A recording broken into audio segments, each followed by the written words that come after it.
Greetings, welcome back to Black Bear News, where we are discussing ongoing circumstances around climate change, abrupt climate change,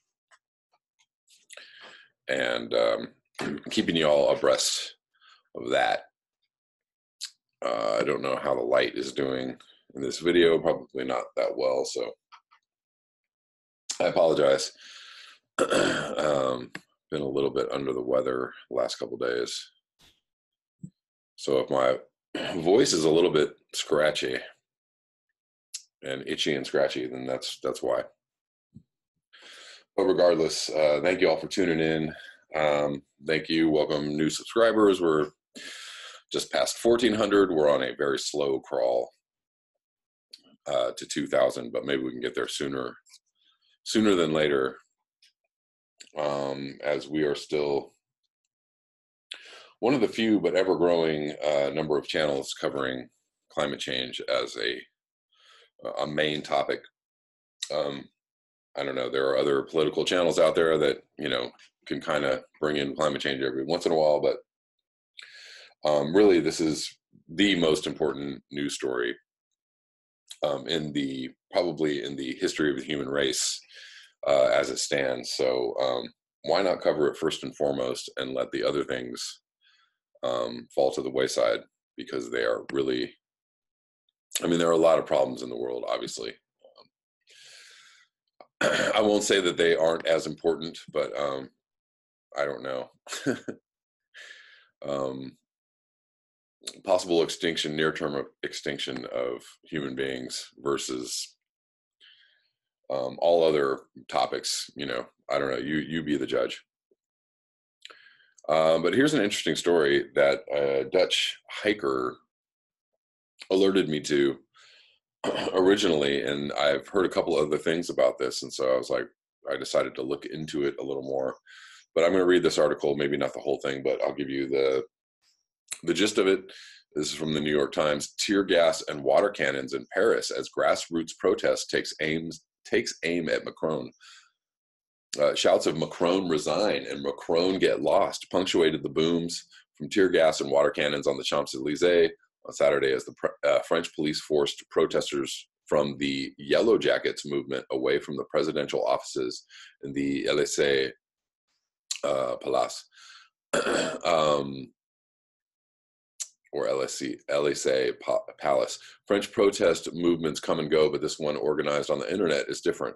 Welling up rapidly from rural and forgotten France, this broad-based, citizen-driven movement is among the most serious challenges yet to President Emmanuel Macron's pro-business government, says analysts, political opponents, and even many of Mr. Macron's supporters.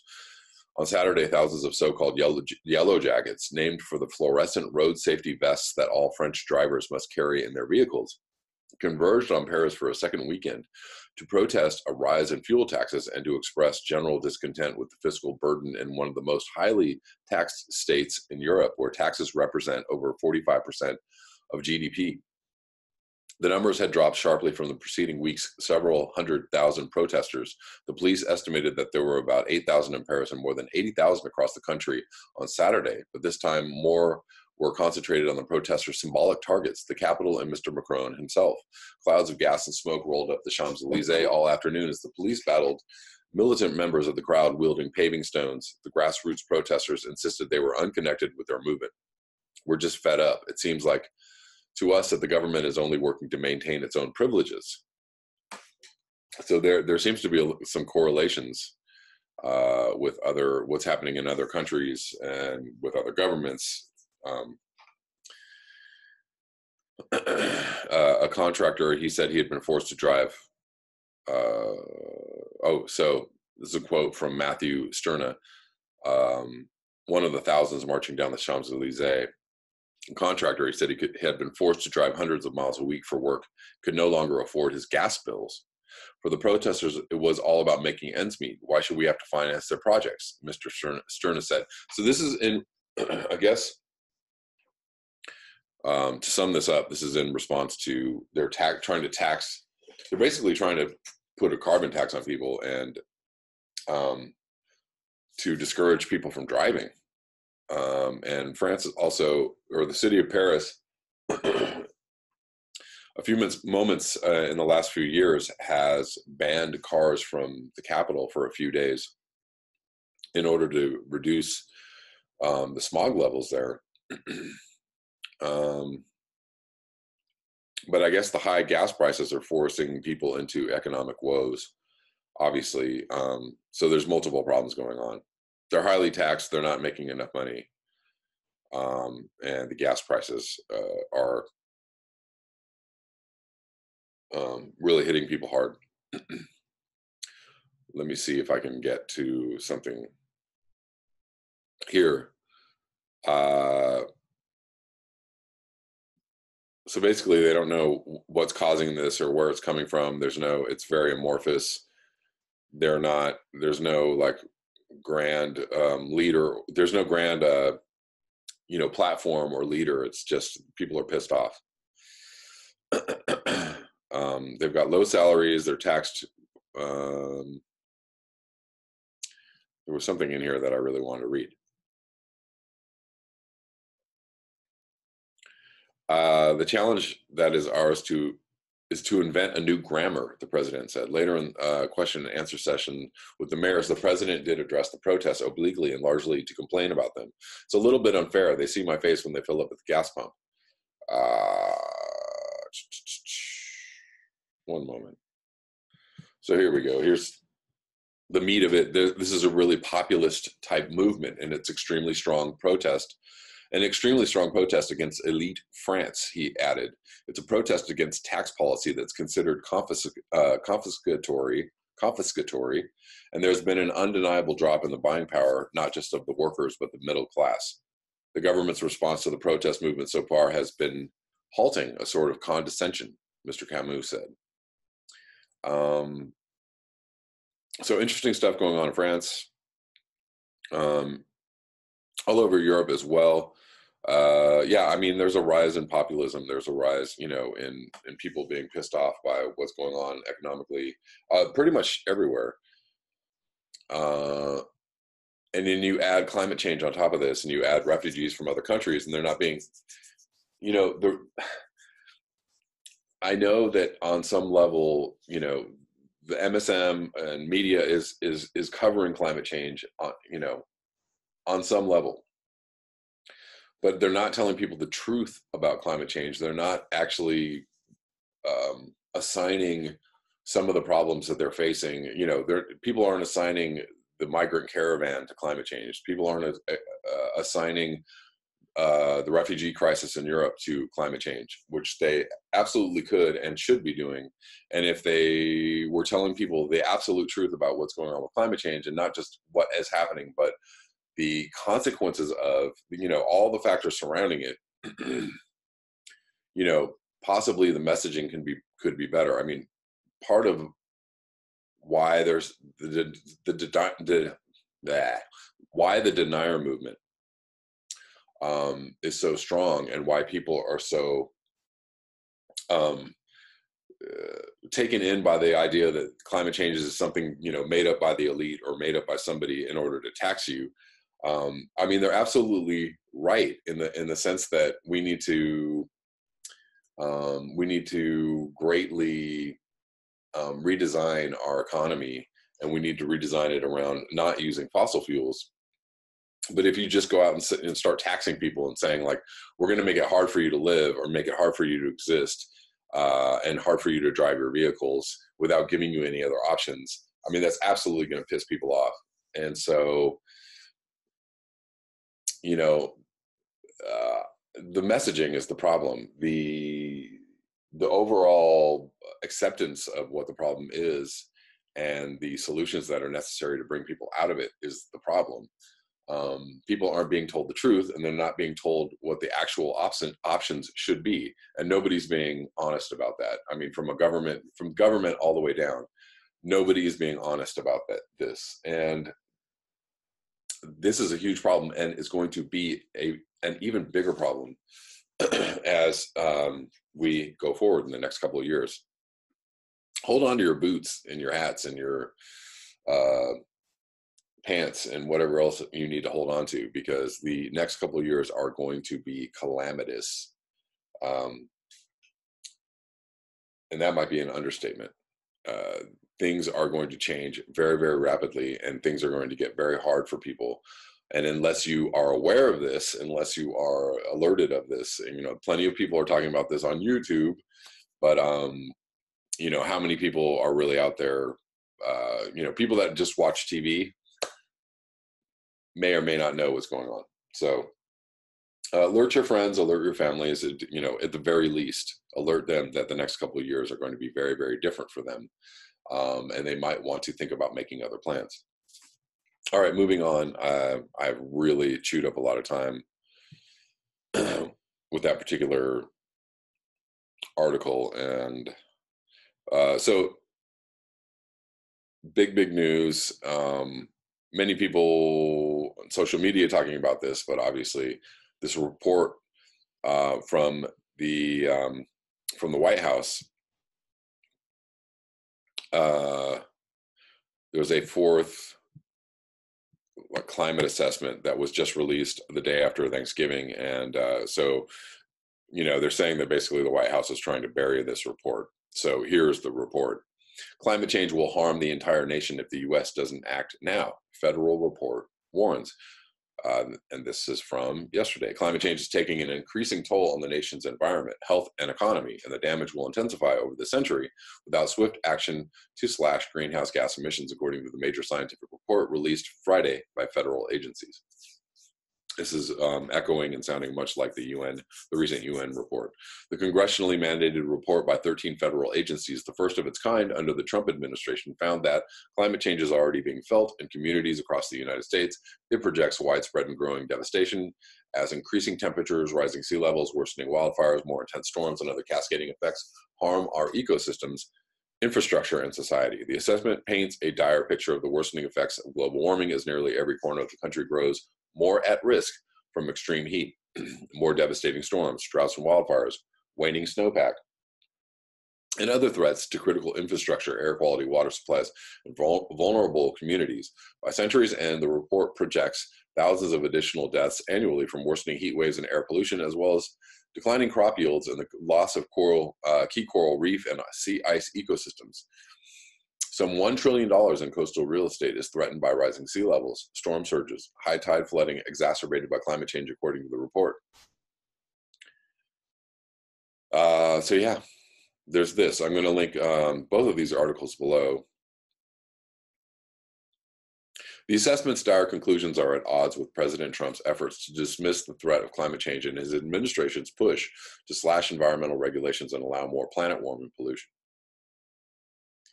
Earlier this week, Trump mocked climate science about tweeting about cold weather in the Northeast and asking whatever happened to global warming. So I'm going to link this below and move on to the last article I wanted to cover in this video. Maybe not, maybe second to last.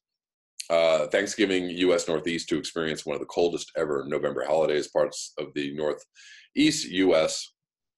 are said to experience one of the coldest Thanksgivings on record, perhaps the coldest in a century. An Arctic cold front will be moving across the region during the holiday and Black Friday shopping day, with temperatures barely above freezing. New York will struggle to see 25 Fahrenheit or -4°C, while Boston will be even colder. According to the Weather Channel, expected temperatures will be 15 to 30 Fahrenheit lower than average for the time of year. This is badly edited because there's lots of typos in this. The lowest high temp for Thanksgiving in New York City history came on November 30th, 1871, when mercury fell to 22 Fahrenheit, according to the National Weather Service. The coldest in Boston was 19 degrees in 1873. Philadelphia's coldest Thanksgiving was 28 degrees in 1901. So yes, and also there looks to be a cold front also moving into the Midwest.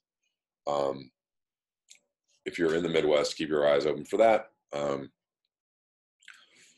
So, Trump tweeted about this, and somebody actually linked this in the comments section. Why aren't you talking about cold? You only talk about it when it's warm. The thing is that y'all don't understand climate science. It's the mechanism of climate change is very simple, but the science around it and the consequences of it are multidimensional and many and varied. And what we're going to see is you're going to see extreme heat, and you're also going to see extreme cold. That's part of climate change. That's part of climate science. That's something that President Trump doesn't understand, obviously. It's something that a lot of deniers don't understand, obviously. We're going to see, something called weather whiplash, which means there's more, variations in cold and hot temperatures and things changing very, very rapidly, going back and forth from, mild to very cold or mild to very hot. Things that are changing so rapidly that the ecosystems environment the biosphere cannot keep up. Plants and animals cannot keep up with these changes. More extreme weather. And part of that is caused by polar vortex type situations where you have colder air from the Arctic that's supposed to be in the Arctic, is supposed to be staying there in the Arctic, and you have these wild jet stream troughs, and the cold air from the Arctic comes all the way down, and it makes things much, much colder. This has been going on year after year for the last probably 4 or 5 years, the polar vortex phenomenon. The polar vortex phenomenon is definitely linked to climate change. It is a climate change phenomenon. It is a sign of an extremely quick changing climate. And we're going to see more of this happening in the next couple of years, I'm sure. We've seen snow in the Middle East. We've seen record cold in Europe, Russia, North America. Excuse me. And so this is part of what is going to be happening with climate change, y'all. So please do the research. If you don't understand why it's being, why we're getting these cold snaps and huge blizzards and huge cold fronts and troughs all the way down to, the Midwest, the panhandle of Florida or to New Orleans, making it extremely cold in the southern parts of the U.S. In the winter, places where it usually doesn't get that cold. That's been happening more as well. That is part of climate science. So if you don't understand that is part of climate science, you need to do a little more research and a little more study. But you can start with this channel. You can follow Nick Humphrey on Facebook. He can tell you all about it. Many other climate scientists as well can tell you what's going on with this. Paul Beckwith. They are out there. I think that wraps it up. Hold on. Let me give you one more little blip or blurb. This is from The Guardian, and this is from a few days ago. And this is titled, "The Need to Act Now to Avoid Catastrophic Climate Change." Gwen Harrison explains why she has become a lawbreaker, and Sue Tyler suggests other ways of saving the world. So these are two kind of short little letters from people involved with the Extinction Rebellion in the UK. On Monday, this is from Gwen Harrison. On Monday last week, I was arrested for gluing myself to the Department of Business, Energy and Industrial Strategy in London.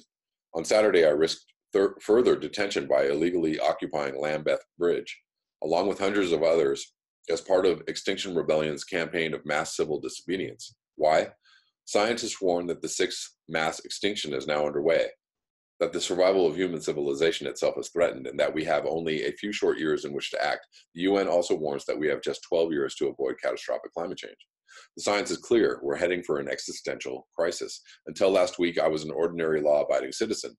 I've tried to drive change through all the normal channels, making lifestyle changes, lobbying politicians, being active in the Green Party, and even standing for election. These things are crucial, and I'll continue to do them, but they're no longer enough. I now believe that nonviolent direct action and mass civil disobedience are both necessary and urgent. I've become a lawbreaker. I'll continue to get arrested, and I'll go to prison if I must. When my beautiful, innocent little niece grows up, enthralled as she is by the natural world, I can't face her knowing that I sat back passively and allowed its destruction. Along with thousands of others, I'm now willing to sacrifice my freedom in an attempt to draw attention to this emergency and to force our government to act immediately and radically. That's Gwen Harrison. This next letter is from Sue Tyler. Climate change experts are doing all they can to keep our somnolent world leaders supplied with industrial quantities of strong black coffee.